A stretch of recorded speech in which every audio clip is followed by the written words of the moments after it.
Good afternoon friends, good afternoon everyone. Welcome to our Ayurveda related channel. Okay, so आज हम start करेंगे। देखते हैं क्रियाशील के कुछ important questions according to university exam.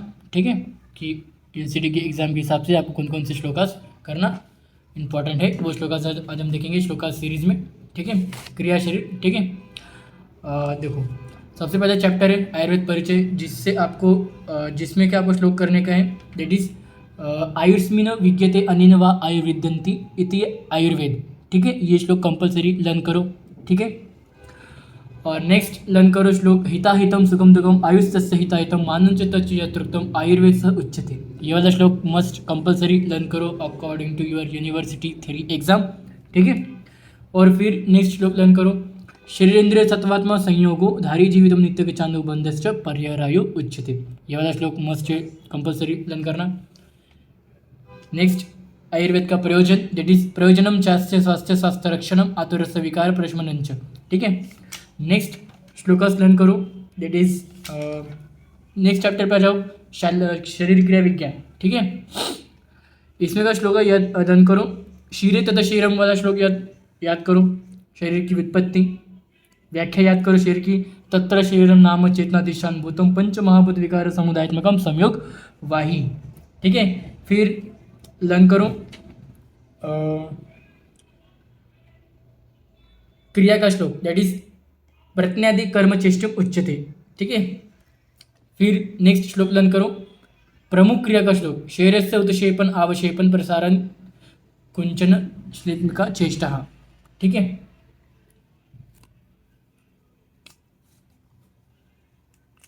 Okay, फिर नेक्स्ट लर्न करो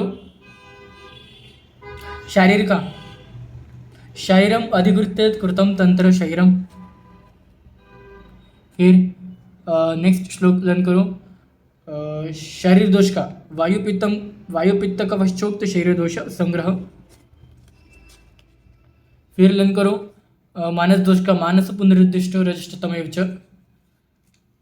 त्रिगुण त्रिदोष संबंध के श्लोक करने की जरूरत नहीं है, टेबल का डायरेक्ट। सृष्टि उत्पत्ति से श्लोक करने की जरूरत नहीं है। ठीक है, कोई सृष्टि उत्पत्ति से श्लोक कौन से भी इंपॉर्टेंट नहीं, आप नहीं भी करेंगे तो चलेगा। ओके, नेक्स्ट चिकित्सा पुरुष, यहाँ से श्लोक आप ये वाला कर लेना। पुरुष शब्द न च सामान्येन प्राणवचीना अपि प्रकारण मनुष्य रूप एवं पुरुष उच्यते। यह श्लोक कंपलसरी मस्ट है, theory exam point of view से लर्न कर लो। ठीक है, और एक लर्न करो इसे नीचे, और एक देखा है चेतना धातु रूपये का स्मृत पुरुष सज्ञ का। ठीक है, ये हो गया बस। पुरुष चिकित्सा पुरुष में यही इतना ही लर्न करो, इतने श्लोक। फिर आयुर्वेद में सिद्धांत में आते हैं। इसमें आपको सिद्धांत का व्याख्या जो कि आपने पदार्थ विज्ञान में भी लर्न करना ही है। कौन सी? सिद्धांत नाम से परीक्षा के बहुविधम परीक्षा हेतु विषय साधित व स्थाप्यत निर्णय। ठीक है, ये श्लोक मस्ट है, कंपलसरी लर्न करना। देखो श्लोक्स के मैं मीनिंग क्यों नहीं बता रहा, क्योंकि सारे श्लोक्स के मीनिंग आपको पता है, चरक संहिता में आ चुके हैं, सेम श्लोक रिपीट हो चुके हैं, अष्टांग रिपीट हो चुके हैं, और आयुर्वेद पदार्थ विज्ञान में भी रिपीट हो चुके हैं। इसलिए मैं इनकी मीनिंग नहीं समझा रहा हूँ। जो मुझे लगेंगे समझाने के लिए वो श्लोक का मीनिंग मैं आपको समझाऊंगा। ओके, हो गया। ये कौन सा चैप्टर देख रहे थे हम? आयुर्वेद सिद्धांत। आयुर्वेद मौलिक सिद्धांत से बस यही करो और कुछ मत करो, एक ही श्लोक करो, कोई ज़रूरत नहीं बाकी करने की थ्री पॉइंट ऑफ व्यू से। बाकी आपको एक्सप्लेनेशन तो करना ही चाहिए पूरा चैप्टर पढ़ के अच्छे से। ठीक है ना? हाँ, सामान्य सिद्धांत का और एक श्लोक है, देखो सर्वदा सर्व भावानम सामान्य वृद्धि कारण व्यास हेतु विशिष्ट प्रवृत्ति सुभयस्य तू। ये श्लोक most compulsory three point of view से। सामान्य विशेष सामान्य एकत्व विशेषस्तु पृथकत्व तुल्यार्थता ही सामान्य विशेषस्तु विपर्य। छठे सूत्र स्थान 1/45। ये भी श्लोक मस्ट कंपलसरी। ओके, फिर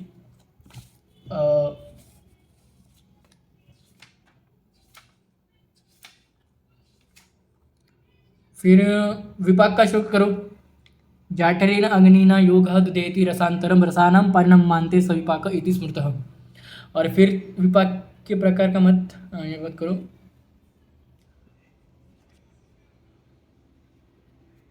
हाँ, वीर्य का श्लोक करो। वीर्यते तु क्रियते येन या क्रिया ना वीर्य कुरुते किंचित सर्वः वीर्य कुरुता क्रिया।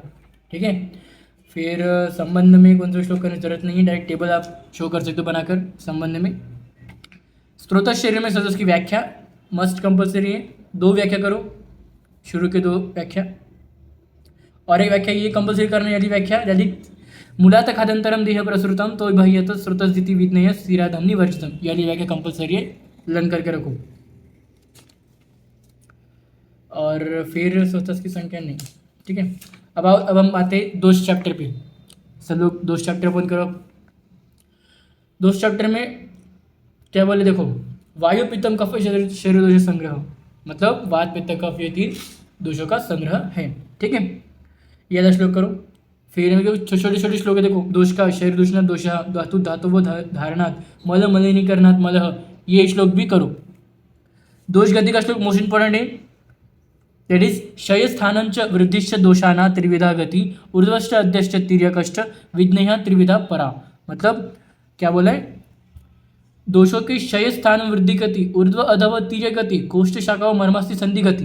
ठीक है। मतलब दोषों का सबसे पहली गति क्या बोली है, दोषों का क्षय होना, फिर दोषों का क्षय होना, फिर दोषों जब दोष क्षय हो जाएंगे तो कौन से स्थान में आएंगे, फिर उनकी वृद्धि गति कौन सी होगी। ठीक है। फिर सेम ऊर्ध्व अधर तिर्य गति, फिर सेम बाद में दोषों की कोष्ठ शाखा और मर्मस्थि संधि गति। ठीक है। यहाँ पे कुछ संबंध है जो आपको डायरेक्ट टेबल के फॉर्म में शो कर सकते हो, श्लोक करने की जरूरत नहीं है। विशंति गुण का श्लोक करो, कंपलसरी है। ठीक है। गुर्वादि गुण विशंति गुण का। ठीक है। बाकी क्षय प्रकोप प्रशम, हाँ करो।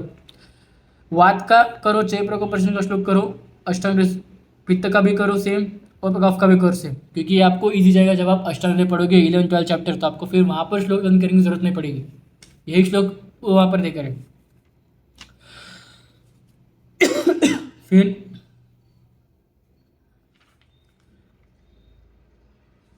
ठीक है, इतना ही फिलहाल के इस लेक्चर पे मैंने जो जो श्लोक्स बताए हैं वो श्लोक्स आप जल्द अपने बुक में टिक करो इंपॉर्टेंट करके थ्योरी पॉइंट ऑफ व्यू से, और वही श्लोक लर्न करने को ट्राई करो। और जिनके लर्न हो चुके अच्छी बात है, जिनके लर्न नहीं हुए वो ट्राई करो, एटलीस्ट इतने श्लोक तो वो लर्न करके ही जाए एग्जाम पर। ओके, ठीक है।